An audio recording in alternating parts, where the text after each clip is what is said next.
Good afternoon, everyone. It is so good to be with you today. For those of you who were with us in New York, I hope you enjoyed a trip. That trip, it was obviously eventful. The President gave a major speech at the United Nations General Assembly, and he had we felt, a very good and useful and informative discussion with former President Clinton at the Clinton Global Initiative. I wanted to make an announcement before I take your questions and draw your attention to the fact that a new report has been released today by the Department of Health and Human Services showing that the Affordable Care Act will deliver on its promise to make health insurance more affordable and accessible for Americans. In state after state, competition and transparency are driving a new set of affordable options for consumers in the new marketplaces, just as the law was designed to do. Premiums nationwide will also be around 16% lower than originally expected, with about 95% of eligible uninsured Americans living in states with lower than expected premiums, and that's before taking into account financial assistance. On average, consumers will have a choice of 53 health plans, and about 1 in 4 of these insurance companies are newly offering plans in the individual market, which is a sign of healthy competition. To give you a sense of what this really means for families who will be shopping for health insurance in the marketplaces, I have these examples. A family of 4 in North Carolina with an income of $50,000 could pay $74 per month for the lowest cost bronze plan after tax credits. A family of 4 in Indiana with the same income, $50,000, could pay $46 per month, again, for the lowest cost bronze plan after tax credits. And a family of 4 in Texas with an income of $50,000 could pay just $57 per month. So an income of $50,000 could pay just $57 per month for the lowest cost bronze plan after tax credits. Overall, nearly 6 in 10 uninsured Americans will pay $100 or less per month for health coverage. You can check out the map of premiums by state at whitehouse.gov/ACA map. In less than a week, the new marketplaces will be open for business. And from October to March 2014, more Americans will be able to check out their choices, their options for affordable health insurance at healthcare.gov and find health plans that fit their lives and their budgets. And I think it's worth noting here in the capital of the nation and of the national press, some of their coverage of this news, which is why we have this graphic here behind me today. Indianapolis Business Journal, analysis, Obamacare exchanges will push Anthem's premiums lower. Pittsburgh Post-Gazette, exchanges to provide dozens of health care options for Pittsburghers. Dallas Morning News, Obamacare premiums projected to be lower than expected. Houston Chronicle, Texans to have array of insurance options. Appleton Post-Crescent, exchange rates decline with expanded choices. Miami Herald, U.S., Obamacare costs below forecast. The Detroit News, Michigan Health Exchange has plenty of choices. Palm Beach Post, local Obamacare rates beat forecast. As I mentioned at the top, President Clinton, President Obama had an excellent discussion yesterday, which I hope all of you were able to catch, about the Affordable Care Act, about health care in general, both in the nation and around the world. It is worth noting, as we learn this news about premiums across the country and how they're coming in lower than expected, that very soon Americans who did not have the option of affordable health insurance will have it available to them. What is important to remember about the families that I just talked about, the families of 4 earning $50,000 and who will now have access to health care for their families for low premiums, did not have access at all before. They could not afford it. And that is the design and the promise of the Affordable Care Act.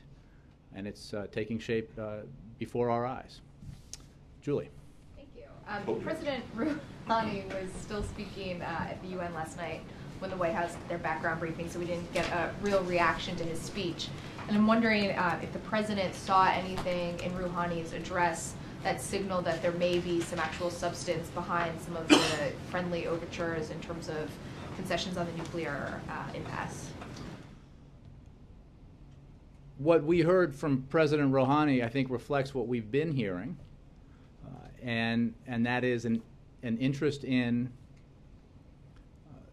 making progress towards resolving this very serious problem that Iran has over its nuclear weapons program. And that is why, as we've been saying for a while now, including in New York at the United Nations, we are very interested in testing the assertions about that interest on behalf of the Iranians in resolving this conflict diplomatically. Ever since he took office, the president has said he is willing to engage directly with the Iranians in an effort to resolve this issue. And it is that willingness that has helped make clear that the onus is on Iran to demonstrate that it is serious about complying with its international obligations. That willingness then candidate Obama expressed and new President Obama repeated is what helped forge the consensus internationally that led to the most comprehensive sanctions regime that has ever been implemented. That in turn, as I think President Rouhani made clear, and others have made clear, has had a dramatic impact on the Iranian economy, and that is why Iran is interested in our view, having discussions about resolving this conflict. And that is encouraging. But actions are what matter.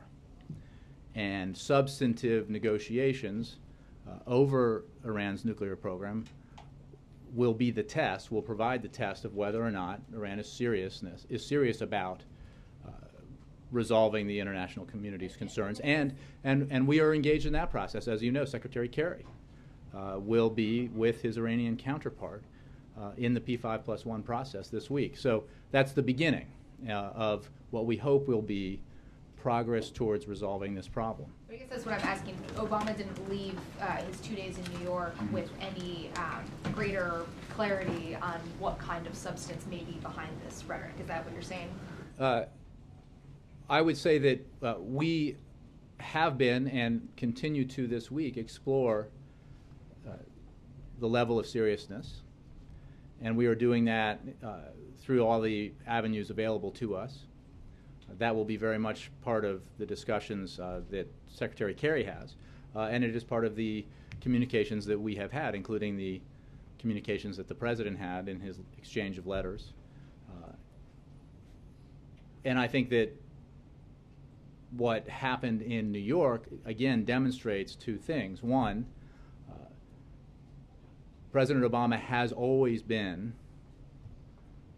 explicitly open to sitting down and talking to the Iranian leadership, provided that the Iranian leadership is serious about trying to resolve these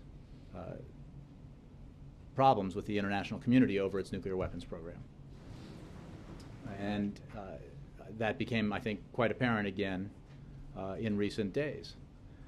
So the Iranians have to decide,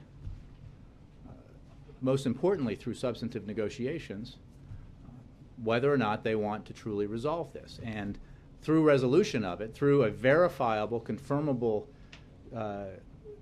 agreement to give up its nuclear weapons ambitions, Iran can then rejoin the international community, end its isolation, enjoy relief from the sanctions regime.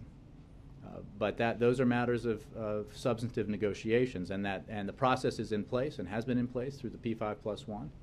And we will continue to test these assertions and to see if this opportunity is real. Because the window, as we've been saying for some time now, even predating the elections in Iran, is open to resolve this diplomatically, but it will not be open indefinitely. And we would agree with those who say that there is a need to assess and act on this opportunity with haste. On the domestic front, wondering if there's any White House reaction to Ted Cruz's hours of arguing against Obamacare overnight, and now that the process on the CR looks like it's almost inevitably going back to the House, are there any plans for the president to talk with leadership to ensure that a deal can be reached by Monday? Well, as I indicated, I think earlier in the week, the president will, I'm sure, be discussing these budget issues with the leadership. I don't have a specific meeting to preview for you. As you know, he's held discussions with Speaker Boehner as well as others in the past about this and about our position, his position on these issues. One, that Congress has to act to ensure that they don't shut down the government. That it would be irresponsible to not fund the essential functions of the government out of ideological pique. That we can continue to negotiate over a broader budget deal in a responsible way, and to do that we need to make sure that a continuing resolution is passed that allows the government to stay open and for the president to continue to show in his presentations to Congress that he is and has always been serious about trying to find common ground when it comes to making the right choices in how we fund our government and investing in our economy to ensure that our kids get educated and our roads and bridges get built, and that we reduce our deficit further in a balanced and fair way. So that's one. And then two, the other position we obviously hold and will not waver from is that the responsibility of Congress to pay the bills of the United States, bills that Congress has incurred, is not a subject of negotiation. Everybody agrees, all the leaders, and I think most of the rank and file agree that the debt ceiling must be raised. So you have this unique situation in Washington where everybody agrees on this single thing, so Congress ought to just raise it. And don't forget, they did it not that long ago. You might forget because there was no drama and there was no delay and there was no threat of default just at the end of last year and the beginning of this year. So the idea that this could be or should be a situation where default is on the table and threatened, and all the ramifications of that take place, all the harm that does to our economy is somehow the norm, we just reject. We cannot allow that to happen. We have, since Congress raised the debt ceiling the last time without drama and without delay, this economy has created more than 1 million jobs. Since Congress, without drama and without delay, raised the debt ceiling, that means Republicans in Congress, not just Democrats, we've seen remarkable strides in the recovery in our housing market. We've seen continued economic growth. So if they were able to do it just a few months ago, I see no reason why they shouldn't do it now. It's the responsible thing to do if the goal here that we all share is to allow the economy to continue to grow and create jobs. Roberta. Did the president catch any of the 21 hours plus of the speech by Senator Cruz? I don't believe so. Does the White House have any reaction to the speech? Did you watch it? Or parts of it, rather? I did not. I certainly read about it. Look, I would simply say that a family of 4 in Texas will have available to it the option of purchasing affordable health insurance for $57 per month. A family of 4 with an income of $50,000 after receiving tax credits will have that option. That is a good thing. This family doesn't have insurance now, cannot afford insurance under current conditions. And that reality is something that we're seeing now in state after state after state. Quality, affordable health insurance is something that every family of four making $50,000 and struggling to get by deserves. That's what the president believes. So certainly we oppose any efforts to engage in a political battle of the past to try to achieve some sort of ideological victory in a way that doesn't, not only shuts down the government, but then, if successful, would deprive these very families of health insurance that they need. And well, we obviously have a difference of opinion. Since those conversations that you read out, that were read out on Friday between the President and Speaker Boehner and Leader Pelosi, has Dennis McDonough or have any other White House officials had conversations with people in Congress or their staff about? Oh, these certainly. linear I mean, we deadlines? are in, fairly consistent communication with Congress at different levels here at the White House. I don't have any specific conversations to read out. I think Chief of Staff is going up to the Hill at some point to talk with Democrats, but those conversations will continue. As I said in answer to Julie's question, I don't have any meeting or conversation involving the president to preview at this time. But I mean, as I think we've seen of late, there's a lot of activity going on that reflects enormous divisions within the Republican Party that are hard for us to influence. Our focus is, of course, on the need to make wise decisions to ensure that the government does not shut down, and especially to ensure that the United States does not default for the first time in its history. If there's no resolution on those two issues, will the President still travel to Asia as he plans to? I have no scheduling updates. The plan is on the books, and we intend to go. Yes?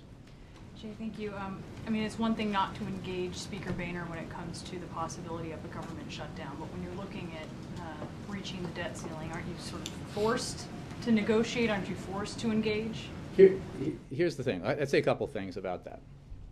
I don't have the quotes in front of me, but I know you all remember that it was the Speaker of the House who declared publicly that he would never negotiate with the President again, which seemed a little extreme.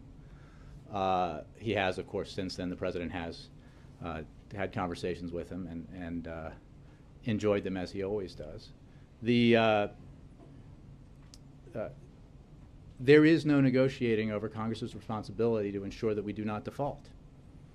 We saw what happened when that path was traveled in 2011, and the result was terrible. And even the flirtation with default, when it became apparent that there were actually members of Congress in the Republican Party who were willing to default as a matter of ideological purity, and who were willing to inflict that harm on the economy and on middle-class families, the economy reacted badly. Markets reacted badly, and people suffered. And that was, you knew their perspective on that and still negotiated. So I think that's the point I'm making, is that this cannot and should not be a matter of negotiation. We can and should debate our differences and negotiate and reach compromises over our budget priorities, absolutely. But we cannot have the American economy and the global economy and the American middle class held hostage to an insistence by a faction of Congress, especially in one house, that it achieve its political objectives that it had not been able to achieve otherwise through at the ballot box or when the legislative process played out 3 years ago, or in front of the Supreme Court when the Supreme Court declared that the Affordable Care Act was constitutional. It's just incredibly irresponsible. I mean, think about, and the irony of ironies is when we talk about the debt ceiling, the one proposition on the table that Republicans have suggested is that they would threaten default over a provision that would delay implementation of the Affordable Care Act. And if that were carried out, it would add significantly to the deficit. So the charade, the charade, what we have seen this whole time about in these kind of negotiations, that the principal preoccupation of the Republican Party in these matters in Congress is the need to further reduce our deficit and not be irresponsible in our spending. They now put forward a proposition, a proposal that is wrong on so many fronts, but would raise and increase the deficit along with it. It just seems hard to believe that the president would be prepared to breach the debt ceiling without having engaged House Republicans He doesn't on breach the the issue. debt ceiling. Congress has the But power it- of the purse strings. That is, but that it purse seems strings. unlikely That is a he would power. allow them That to is a breach power the debt ceiling proudly. without having engaged them. To get The to a president- point where there's a default and the president hasn't stepped in to engage them. I mean, that. Brianna, again, let's be clear. The president has been and continues to be willing to negotiate with Republicans over our budget priorities and how to make the right choices and make compromises along the way to make sure that we grow our economy, we create jobs for the middle class, and we bring down our deficit further in the middle and out years. Has always been willing to do that. We've been through a process this year where, at the insistence of the Republicans as part of the last budget deal, the Senate, led by Democrats, passed a budget. That's what the Republicans insisted had to be done. We had to follow regular order. You covered the Hill, right? You've heard that cry. Democrats refused to follow regular order. They refused to pass a budget. So the Senate passed the budget. That's what the Republicans wanted. The House passed its budget, the Ryan budget, 2.0. And what happens then, in regular order, is that conferees are appointed, and the two houses try to reach an agreement, a compromise. Republicans in the House were so opposed to the idea of compromise, the idea of negotiation, the idea of finding common ground, that to this day they have refused to appoint conferees in a process that they themselves said was essential. So the president has demonstrated again and again his willingness to be reasonable and find common ground, and he will continue to do that. When it comes to the debt ceiling, everybody says we ought to raise it. We can't default. Would be wildly irresponsible. So then Congress should just raise it. One side is saying we'll let the economy default unless we get what we want, which is essentially defunding or delaying of Obamacare. I think it's pretty clear, and a lot of Republicans seem to agree with this, that is a wholly irresponsible position to take. John. Jay, is the president disappointed that President Rouhani turned down the offer to meet him at the United Nations? The president is not. He was open to the possibility of an informal encounter with President Rouhani and remains open to that, as he has, broadly speaking, since he took office. The president believes that the most important issues when it comes to Iran's relationship with the rest of the international community, including the United States, are ones that need to be resolved through negotiations over substantive matters around Iran's nuclear weapons program. And so I think that we should not overinterpret the fact that the Iranians decided against having an encounter and that it was too complicated in terms of assigning meaning to that about the potential for progress in negotiations. The potential for that progress exists, and we are going to test it through the avenues available to us. Why does the White House think Rouhani said no to the meeting or encounter, or whatever you want to call You it? know, I think that outside about everybody else, right? I mean, he's a meeting. Well, I think I'd say two things. One, obviously, I'll say first that I'm not going to delve into an analysis of Iranian politics because that's not the issue for us. The issue is how serious is the new government, as well as the Supreme Leader, about resolving this significant problem it has with the international community.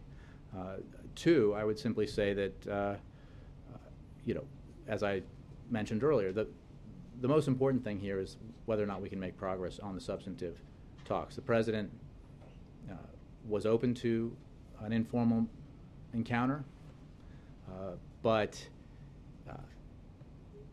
even if something like that had happened, that is less significant than whether or not the Iranians demonstrate a seriousness of purpose when it comes to making progress in negotiations that have been available to them now for many years. And their failure to be serious about it for so many years has led to the most comprehensive and punishing sanctions regime in history. And it is because that unity in the international community exists, which in turn exists because of the president's leadership on this issue, that Iran is now suggesting it's willing to resolve the problem. So you said you want to have real actions, not just words. What specifically are those actions that you're looking for now? Well, I would refer you to the State Department about how this will unfold or would unfold if we make progress. But it is our policy that Iran cannot be allowed to develop a nuclear weapon. And it is the international community's position, embodied in the various resolutions of the United Nations Security Council and elsewhere, that Iran needs to give up its nuclear weapons program in a way that is verifiable. And that's our position. And obviously there are steps along the way, and that's for Secretary Kerry and others to work out. As you well know, Iran says it has no nuclear weapons program. The President of Iran also said that, as other Iranian presidents have said, that enrichment of uranium is a fundamental right for the nation of Iran. Does the White House disagree with that? I think you heard the President say in his speech that access to nuclear energy is certainly something that is fair for Iran to have. The specifics of the negotiation are things that are going to be worked out through the P5+1 process. But the White House has not drawn a line on the issue of enrichment. I would just point you to what the President said and what we have said in the past on the matter. And then one last question on this. It's clear that the Iranians are looking for relief from sanctions. That they want those sanctions, they want relief quickly. How quickly, realistically, could you see some lifting of U.S. sanctions? I mean, what? I think that depends entirely on the Iranians.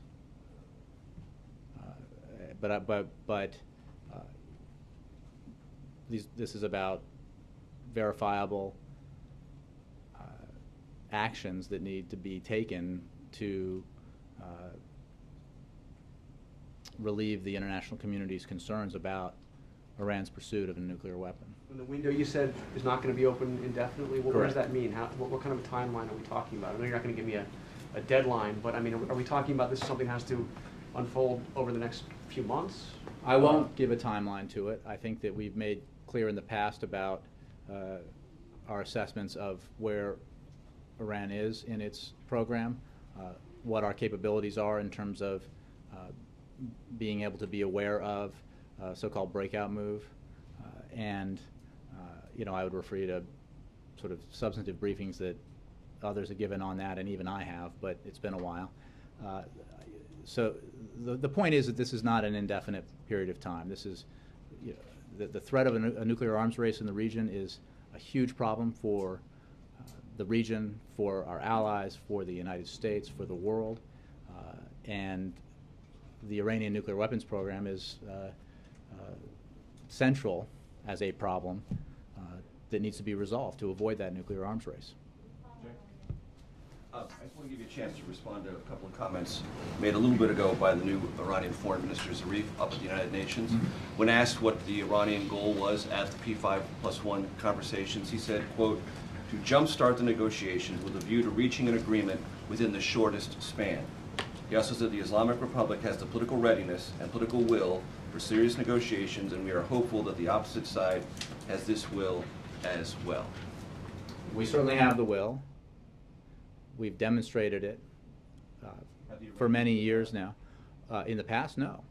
And I think that the comments that you just read to me, and I have not seen them, but they're in keeping with some of what we have heard and seen, demonstrate certainly a different rhetorical approach to this problem that this new government is taking. And I think, as we've said, that is absolutely worth exploring and testing, and so that we can discover, we the United States and our allies can discover whether or not they're serious and whether or not we can resolve this conflict diplomatically. So you heard the President say it in his speech to the General Assembly. This is a significant opportunity that ought to be explored, and it would certainly be to the benefit of the world and to the benefit of the Iranian people to resolve this diplomatically. So that's That's what we're undertaking to try to do. But we do it understanding the history here and with the clear assertion that actions here are what matter,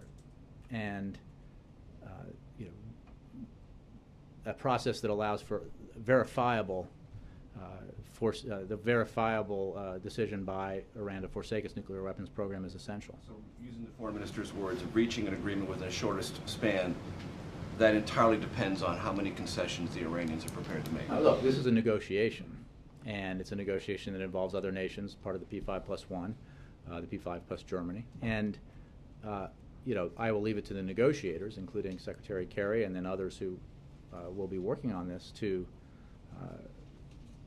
give assessments of where we are and what that negotiation looks like. But the end result has to be that the international community, the P5+1, is confident that Iran has given up its nuclear weapons program. In his speech yesterday, President Rouhani described economic sanctions carried out under the UN authority as a violent crime and an inhumane crime against ordinary Iranians. What's the White House reaction to that? I think the fact that President Rouhani spoke about the impact of the sanctions demonstrates the impact of the sanctions. We made clear when we solicited the consensus that we achieved on this matter that the onus was on Iran, because we were willing to back up a little bit. Prior to President Obama taking office, the international community was divided, and some people believe that our intransigence, the United States' intransigence on this issue, our refusal to engage with the Iranians on this issue, was part of the problem. And whether you believe that to be true or not, there was that view that divided the international community. President Obama, taking a position as a candidate that was somewhat controversial and then reasserting it as president, including in his inaugural address, took a different approach. And that different approach, his willingness to engage with the Iranians, made clear that the problem was the Iranians. And it allowed us to build the most comprehensive sanctions regime in history with considerable international consensus, a consensus that did not exist before. And so that when the Iranian president speaks about the impact of the sanctions, I think I think it reflects something we've been saying, which is that these sanctions are real. They represent the will of the international community and the seriousness that the international community takes the problem posed by an Iran potentially possessing nuclear weapons. Alongside some of the language you've noted is more conciliatory than in the past, is this a worrisome assertion from the Iranians that UN sanctions are in fact a crime and are punishing ordinary Iranians, and that itself could be a problem? I don't see that as, I think that we would acknowledge that the sanctions have had an impact on the Iranian economy. And the sanctions are a direct result of Iran's refusal heretofore to resolve the international community's very serious concerns about their pursuit of a nuclear weapon. All of this, I don't mean to make it sound easy, but this can all be resolved if Iran takes a different approach. The United States and its other partners on the P5+1 are willing to engage, as they have always been, and we will see whether or not the kind of progress that apparently the foreign minister just suggested was possible is in fact possible. Follow up on Brianna. One last thing. You have a very careful construction about the president not negotiating on the debt ceiling. The president will not negotiate over Congress's responsibility to pay its bills. Mm-hmm. Does that also not leave open the possibility that if Congress says, Mr. President, we are going to raise the debt ceiling, we'd like to discuss with you methods of achieving that, meaning not if, but how? Does that open a window for negotiations? No, not in the sense that I'm not attempting to be nuanced at all on this. We will not negotiate over Congress's responsibility to raise the debt ceiling. Congress must raise the debt ceiling, but we'd like to include some other things in it. We'd like to talk to you about that. Can we have a conversation along those lines? No, because that's what they've been saying all along. And saying that we want to achieve a political agenda item, and if you don't give it to us, we'll tank the American economy and make the American people suffer. President's not going to accept that proposition. He's just not. We will not negotiate over Congress's responsibility to pay the bills that Congress racked up. I mean, the irony of this discussion, and it's nobody's fault, nobody in this room, that it is widely misunderstood that raising the debt ceiling does not add a dime to the deficit, does not represent a single nickel in spending. Raising the debt ceiling is just authorizing Congress to write the checks for bills that's already racked up, that have already added to the deficit, or not if there are programs that have been paid for, like the Affordable Care Act, for example. But this is about just being responsible stewards of the American economy. You frequently from the podium assert the history of the many times the debt ceiling has been raised, but you also must concede in that history there are complex interactions with Congress and chief executives where other things have been added into the mix as a part of the process. So are you trying to rewrite not just No, that history or we assert addressed some this, new history? We discussed this the other day, and what is an incontrovertible fact is that roughly 40 times since President Reagan took office, the debt ceiling has been raised. And only once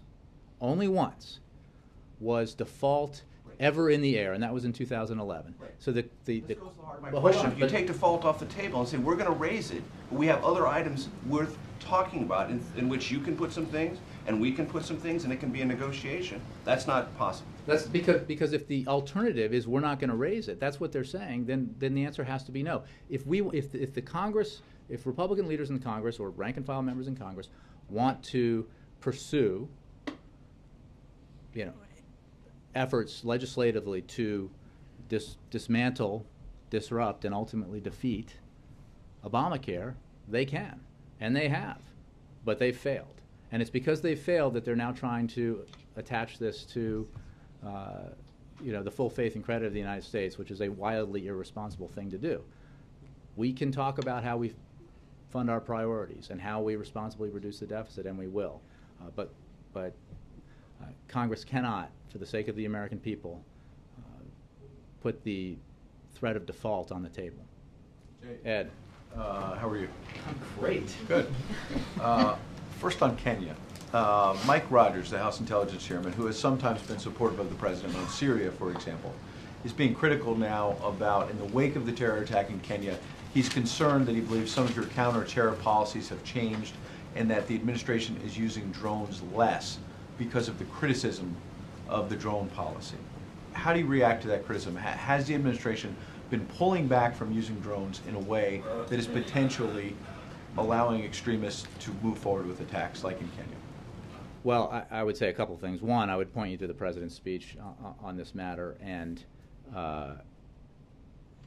then make clear that we have worked with our partners very aggressively when it comes to Al-Shabaab, the organization responsible for the attacks, or we believe responsible for the attacks in Kenya.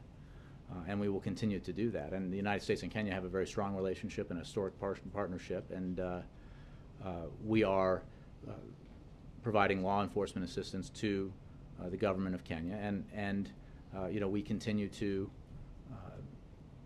globally engage in the struggle against Al-Qaeda and its affiliates, including an organization like Al-Shabaab. On the healthcare report that you put out, I'm curious as to why it is framed by HHS as people are going to be paying lower premiums than were projected. Why are you not comparing premiums of what people are paying today to what they will pay next year and the year after under the President's law? You're saying, American families looking at how this is going to cost them, they're wondering, okay, I'm paying $100 a month right now. I might be paying $50 or I might be paying $150 next year. You're saying instead this report presents it as you're going to be paying less than was projected. That's sort of a Washington thing. Well, no. Why is it not apples to apples year to year? Well, I mean, there have been numerous reports about. I'm talking about this report you put out today, Well, which you're first- saying 95% of Americans. No, hang on. You're saying 95% of Americans are going to pay less. Tell me when you want to ask the question and That's not the argue. question. Okay. I'm not talking about previous. Don't go off on previous reports. This report today. There were numerous projections about what these exchanges, which by the way did not exist before, including the multitude of plans that will now be available to consumers that did not were not in place before. So obviously, this is not an apples to apples. It's a apple full of worms compared to an apple that's fresh and delicious. And I mean, seriously, if you're talking about situations where some families in some states had one option, and it was unaffordable, and now they have multiple options, on average 50 some odd plans to choose from, and the report that's released today demonstrates that these plans are affordable, and there will be plans available to families who could not buy insurance, that their insurance, even though they're working families, doing everything they can to get by, their insurance was the emergency room. So they don't have anything to compare it to. They don't have, but I can guarantee you that the cost that they will pay for their premiums and the cost of their health care will be not infinitely, but considerably less than the cost of the American taxpayer of those families using emergency rooms as their sole source of health care. So then why does the Wall Street Journal have a different report today that says in Nashville, Tennessee, 27-year-old male non-smoker could pay as little as $41 a month now for a bare bones policy, but would pay $114 a month. They go from $41 a month to $114 a month for the lowest cost bronze option under the President's health care law. They've got somebody in Philadelphia. They would rise up from $73 today per month premium to $195 a month. So that apple not so nice? Well, look, I don't know. Well, this is the Wall Street Journal, pretty credible. I'm simply about to say that I didn't read all the examples in there, and every specific example is not the same. Overwhelmingly, premiums are coming in. I mean, this is, I could see that Republicans might want to refute this overwhelming evidence, even though some state Republican governors are acknowledging it, but it's there. And when you go on, maybe not you, but when people avail themselves of the opportunity to enroll in these marketplaces and click through and see the options available to them that were not available before, and that are available to them because of the subsidies if they're lower income at extremely affordable costs, I think they'll find it a very good thing indeed. And what is remarkable about this whole process is that Republicans who oppose Obamacare have been trying now for years to repeal it or go after it in a variety of manners. We are now at a point where enrollment is about to begin, and I think that part of the fear that you see, the intensity of the political agitation, is that they know that when 27-year-olds in a lot of parts of the country who, they now, thanks to Obamacare, only just left their parents' health plans, a benefit of the Affordable Care Act that's already there. A lot of those 27-year-olds would have gone out on the individual insurance market and said, there is no way I can afford what's out there. The choices are too few and it's too expensive. And I know maybe you can cite an example of one place where that may not have been true, but it is overwhelmingly the case. It is an established fact that the individual insurance market has been unaffordable in many ways. From the Wall Street Journal out, let's take the attacks from the Republicans out. You're talking about enrollment. Will Jay Carney enroll in this? Will White House staff enroll in Obamacare? Again, everybody, if you have... Let's start with you. If I... Are you going to enroll? If I, in a future life, don't have employer... The premiums are so great. Ed, does everybody here agree that we can ask questions and answer them, but if you want to... You're not even letting me answer the question, Ed. Please go ahead and answer. I mean, I'm not quite sure what your enroll? goal here is. Would you enroll? Absolutely. It's a simple question. Okay, Absolutely. so you are going to enroll. If I did not have employer-provided health insurance, like I'm sure you do, unless there's something about Fox I don't know, then I would absolutely enroll, and it would be more affordable because of it. And I think you'll see that around the country. But the whole purpose, again, a fact often either ignored or mischaracterized by critics, is that if you have insurance provided by your employer that you like, nothing changes for you. But if you change jobs, or if you get laid off, and and you then take a job, you start your own business, or you take a job where you're not given insurance by your employer, you will now have, or once the marketplaces are in effect, options that were never available before at affordable prices.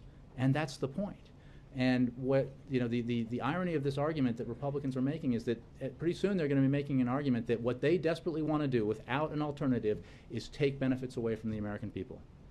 Benefits that help them live better lives and healthier lives. Yes? Define success, if you can. Over the course of the next 6-month enrollment period, the White House would view success if how many million people signed up for, right now there's 55 million that are either on the individual marketplace or 40 million that are uninsured. Success in the first 6 months is what? I'll have to, I don't know that I have that figure. Somebody might, our healthcare experts might have a target figure for what I think HHS has put out information about, you know, what they're looking at in terms of how many people they're expecting to enroll, but I don't have that available to me right now. If I can, then one of the criticisms has been recently that some of the premiums would be largely lower because insurers are offering plans with limited networks of health providers. What's the rebuttal to This was a rather remarkable story, and I'm glad you asked, because the people that story talks about don't have insurance. So how could, no question, the bronze plan, lower cost plans are going to be more limited in the services they provide and the benefits they provide than better, higher cost plans, you know, silver, gold, platinum, whatever. That may be true and is often true in employer-based health insurance. For those families who do not have insurance and cannot afford insurance currently, to have available to them an option that they can afford that would provide insurance coverage that they do not have, how could that be described as anything but a good thing? So there's no question that affordable health care plans, the less expensive ones, are going to be more limited in their benefits, but they all meet minimum standards, and they all beat the stuffing out of the alternative, which is no insurance, which is just using emergency rooms around your city or county, hoping to deal with your child's asthma problem. That's not a, you know, that's the alternative. That's the apple-to-apple comparison. One of the big criticisms is that a lot of people are being formally full-time or being moved to a number of hours that will be viewed as part-time. Some businesses are already reporting this, that they're lowering the number of hours. Just the White House is not convinced that that's happening? Well, there's just ample data that refutes that. In fact, there was some assertion from the restaurant industry that that was the case, and then the data came out that showed that the growth in jobs in that industry has been particularly concentrated in full-time employment. So there's just not the data to back that up. Explain why a company wouldn't do that, though. Why would a company not do that, though? What's the lost advantage of the company? Because there's an advantage for a company to provide health insurance to its employers. A, B, there's all sorts of aspects of the Affordable Care Act that makes it easier for smaller businesses to provide health insurance to their companies, to their employees. And again, I think those Americans who have health insurance provided by their employers, that will not change, and it is not, you know, it is a great, you know, mischaracterization of reality to suggest otherwise. And it is one of the things that as the President, I think, mentioned on stage with President Clinton yesterday, that is reflected in the fact that Obamacare, as designed, the Affordable Care Act as designed, builds on our existing private insurance system, using a model established by a Republican governor in Massachusetts, a model that was once celebrated by Republican thinkers and policy experts as the moderate/conservative alternative to more liberal proposals when it came to dealing with our improving our health insurance system in this country. Just a few minutes ago, the FBI released for the first time video of Aaron Alexis, the Navy Yard shooter. Dramatic pictures that show him with a sawed-off shotgun walking through the halls of the building on that campus. The president this past weekend said, and I have the quote here, "Sometimes I fear there's a creeping resignation that these tragedies are just somehow the way it is, that this is somehow the new normal. We can't accept this." In what active way is the president not accepting this when, given the fact that he has the budget showdown right now, the debt ceiling coming up quickly, a trip to Asia, and then potentially another fiscal crisis to deal with before the end of the year? In what active way is he pursuing this legislatively to try to shift the balance that I think with a lot of attention from the press, he pursued this legislatively, and he continues to call on Congress to do this, to do the right thing, which is not defeat a bill that's supported by 85 to 90% of the American people. He feels as strongly about that today as he did earlier this year when the Senate, in one of its least noble acts, defeated that bill. So, meanwhile, the president will continue to insist that his administration act on the executive actions that were part of his plan to reduce gun violence, and he will continue to look for other means that we can act to, in a common sense way, reduce gun violence in America. I think the president's depth of feeling about this issue was reflected in his remarks on Sunday. And I think that I haven't seen the video that you're talking about, but if it is as you described it, every American should look at that and agree with those who say, including the chief medical officer at that hospital, that this should not be acceptable to us. We should not be numb to that reality, and we should be doing something about it. So no one disputes the depth of feeling, but the depth of action. Tomorrow he's going to go up to Maryland, where he's going to make statements, basically, I trust, among other things, criticizing the politicking that could lead to a potential shutdown. Will he then more actively pursue this, as opposed to just the depth of feeling, but the depth of action aside from the executive I don't order have system? anything to preview for you. I think our record on pursuing common sense measures to reduce gun violence this year is robust, to say the least, and the president will continue to push that agenda, as I think he made clear. Mark. Jay, what is the president doing about big labor that has problems with Obamacare? Senator Cruz read at length from a letter by James Hoffa of the Teamsters, saying that he's tried to get through to the White House but is up against a stone wall in placing complaints about the healthcare system. Well, I think the fact is, I think this gets into sort of technical terms, when you talk about the Taft-Hartley plans, there's nothing in the Affordable Care Act that changes in any way the way that those plans operate. And obviously, this is something that we have looked at and been in discussions with a variety of stakeholders about. But I mean, that's the bottom line fact. Are you reaching out to labor in any way? I think we have discussions with the labor community frequently, and but on that issue, I think what I said is clear. That does not affect those plans at all. Is there action that needs to be taken? Again, for more substantive answers, I would refer you to HHS on these specific issues that have arisen. But that's obviously something that we have discussed and are aware of, and come to the conclusion that I just reached or just spoke about. And on the low premium plans, the bronze plans that you're talking about, aren't the deductibles very large on those plans? You would have to look at all of the plans. Obviously, each plan is different. Here is the irrefutable fact. These are affordable plans available to people who cannot afford insurance. These are plans that are now available to people who are uninsured, and they are priced competitively because there is increased competition, and many healthcare experts, including in today's newspapers, cite the rise in competition that the Affordable Care Act has brought about. The fact that insurance companies are putting forward multiple plans in states that did not have them in the past, which is why you have, on average, 50-odd options available per state in this survey.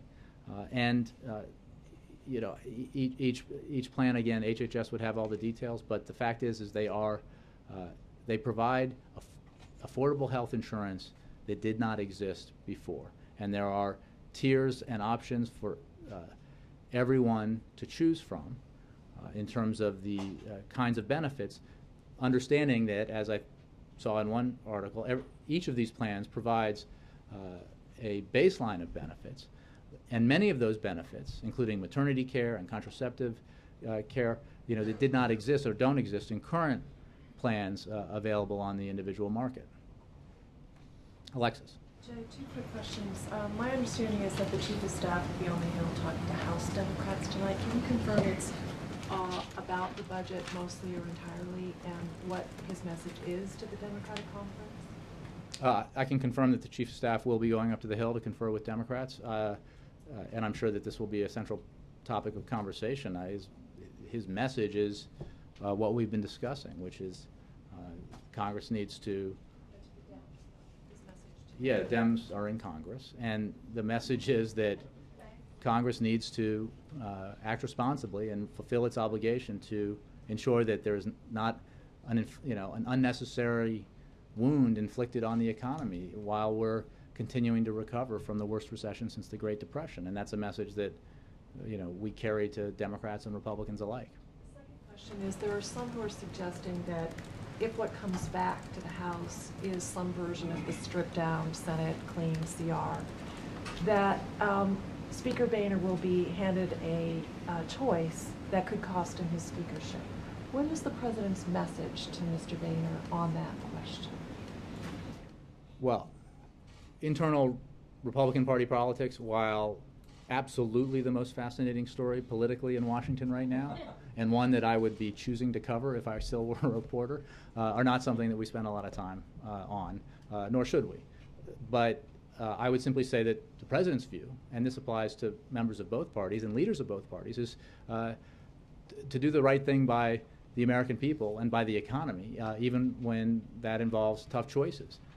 That's the approach he took when he submitted his budget this year, which, didn't win him accolades in all corners of his party, but he believed was necessary to demonstrate that he was willing to find common ground with Republicans on how we move forward on our budget challenges. That budget is on the table and is available to be taken up by Republicans. What we need to do before we have those negotiations, because time is so short, is ensure that Congress acts so that the government doesn't shut down, and then even more importantly, because the consequences would be so much more severe, Congress needs to act to ensure that there is never any doubt about the United States defaulting. Mr. Jonathan Allen. You mentioned that Dennis McDonough is going to be talking to House Democrats and that Congress needs to act. Are you worried that House Democrats may be more willing to have a shutdown or a default situation than the White House is? Look, I don't think anybody on Capitol Hill believes that a shutdown is a good thing. Well, I mean, maybe that isn't true of all Republicans based on some reporting I've seen. But I don't believe we don't believe that our allies believe that a shutdown is anything but harmful to the economy and obviously harmful to the ability of the government to fulfill its essential functions. But we will not,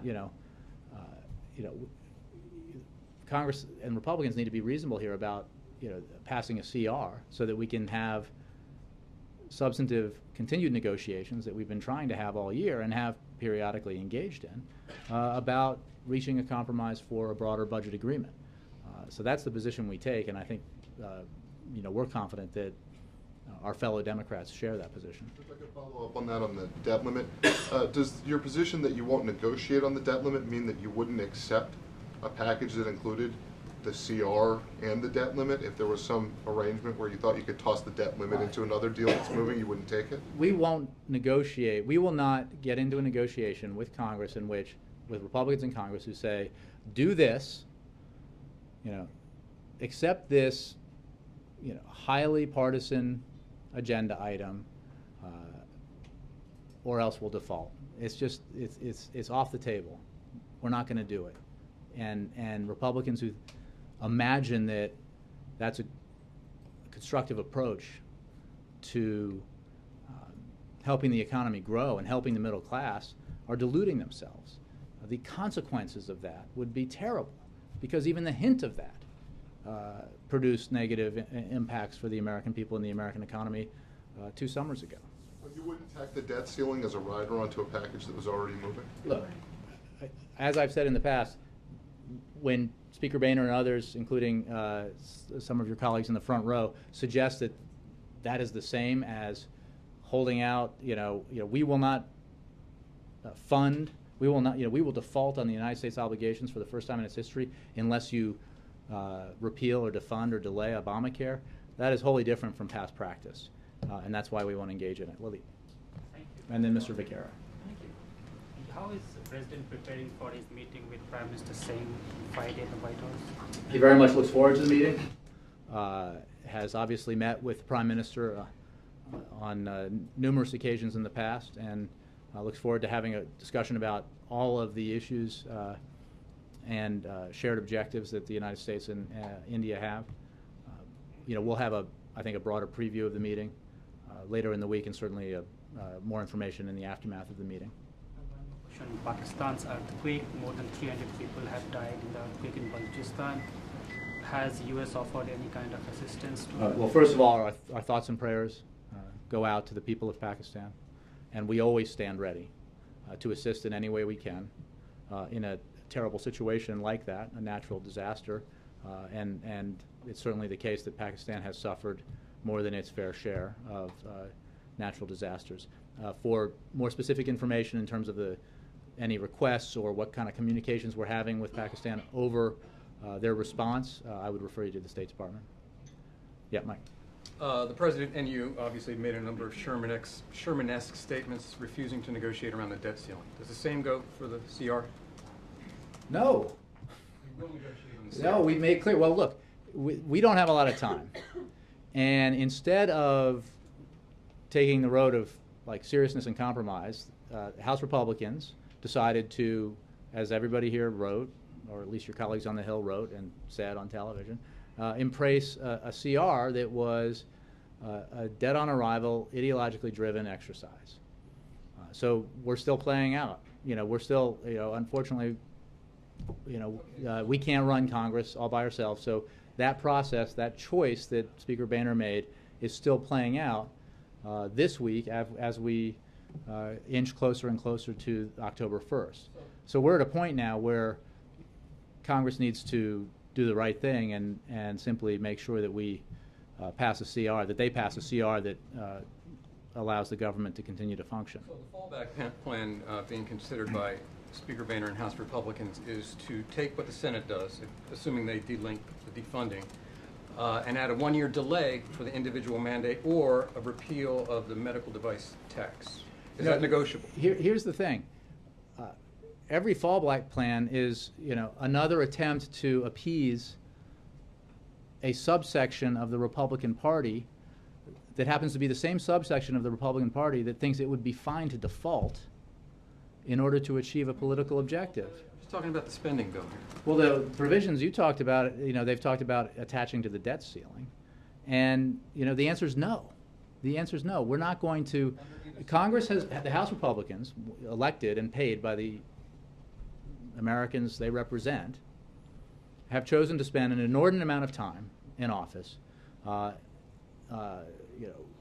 to roll a rock up a hill and undo legislation that was passed by both houses, signed by the President into law, upheld as constitutional by the Supreme Court of the United States, and has been in the process of providing benefits to millions of Americans already, and will soon provide substantial benefits to millions more.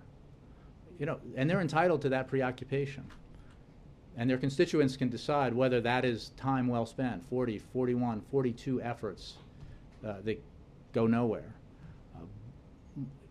And in the relative harm caused category, there is relatively less harm caused by that activity than an effort to attach that political agenda to the essential functions of government, to threaten to shut down the government if they can't achieve what they couldn't achieve when the bill was passing through Congress, what they couldn't achieve at the ballot box, what they couldn't achieve in a Supreme Court that I don't think anyone here would describe as, ultra liberal. So, this is bad for America. And now they're trying to do this when we are on the cusp of millions of American families, millions of Americans and American families across the country who have not been able to afford health insurance, having available to them affordable health insurance. And the message they're going to be delivering is, we don't have an alternative, but we want to take that away from you because politically we think that's the right thing to do. If they attach that, that's veto big. Yes. I mean, look, I don't have a formal thing, but we would not accept that. Thanks, Jay. Anita, last one. Can you talk a little bit about tomorrow's community college event? It's tomorrow, right? The last few speeches that he's given on the economy or healthcare have there included criticisms of Republicans. We're a few days from the deadline. I'm just wondering how you see that would be helpful to this process, the negotiation process. Look, we are in policy debates with the other party. We are a two-party system, and we are engaged in debates about what policies we think are best to move the country forward, to help the middle class expand, to give the middle class a better bargain, and to ensure that millions of Americans who have not had access to affordable health care can have access to affordable health care. And obviously, there are elected officials who oppose the positions that the president holds and that Democrats hold on those issues, and so that's part of the discussion.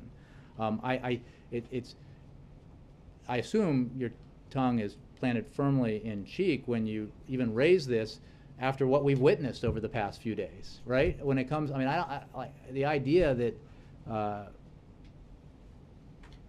we're alone in asserting what we believe is the right policies and making clear what we believe are the wrong policies is not borne out by close examination of the facts, as they say. I'm not at all saying that they aren't doing the same thing. I'm just again, and I'm not even previewing tomorrow's speech. What I would say is wait for tomorrow's speech. Well, I'm saying a few days before the deadline, how is any of this helpful instead of sitting down and talking about it? Well, again, the Speaker of the House chose, instead of pursuing a compromise approach, to listen to, he had a plan which didn't work, again, because of the more conservative members of his conference objecting to it. So instead of pressing forward with the plan he thought was right as leader of the House and leader of the House conference, he has proceeded with a plan that a subsection of his conference believes is right. And that has brought us further away from the compromise that we need before October 1st in order to ensure that the government continues to function. Thanks, everybody.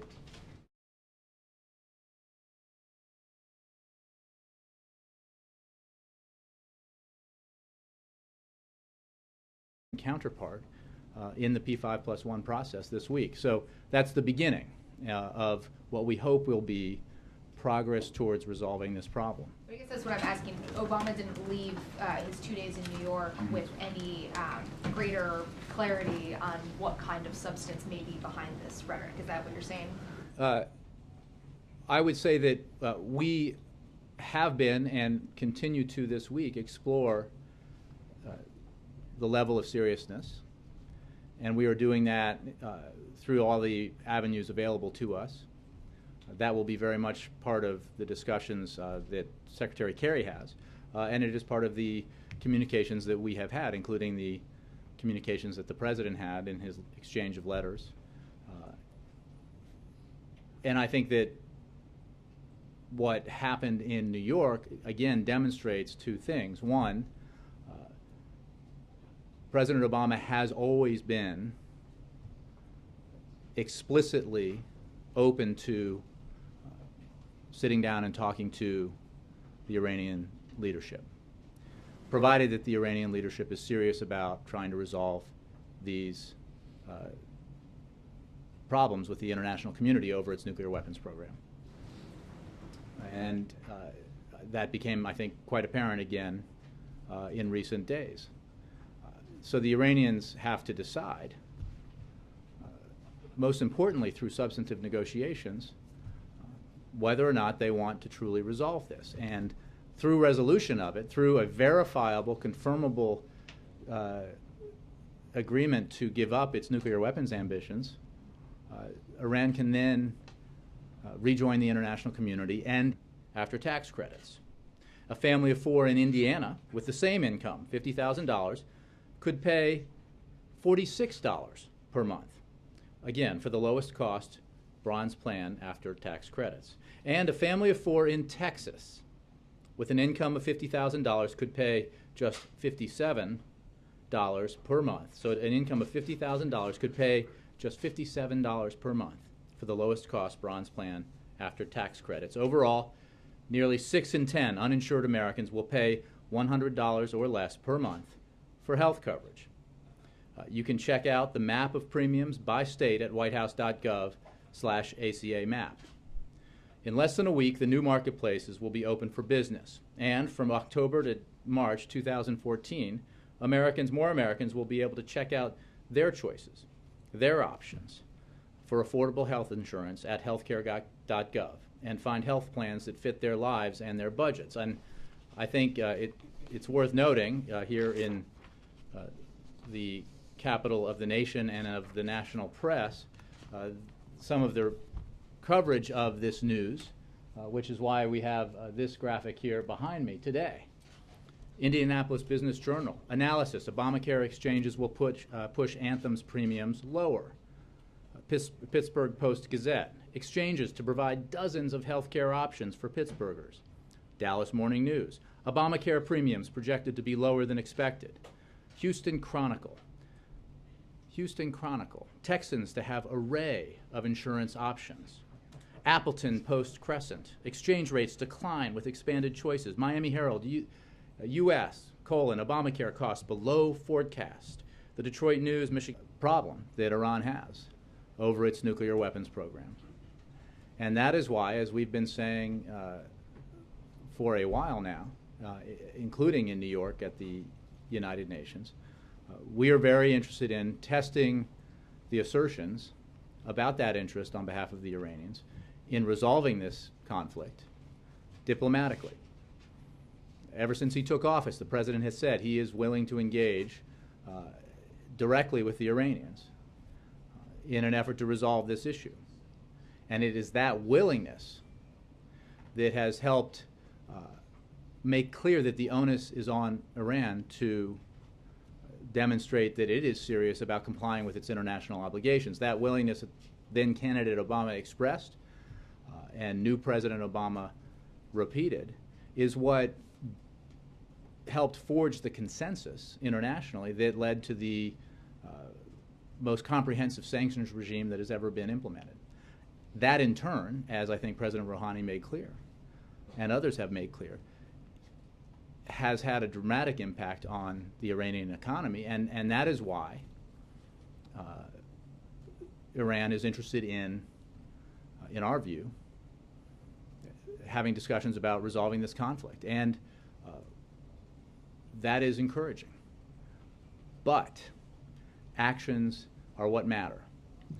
And substantive negotiations over Iran's nuclear program will be the test, will provide the test of whether or not Iran is serious about resolving the international community's concerns. And we are engaged in that process. As you know, Secretary Kerry will be with his Iranian.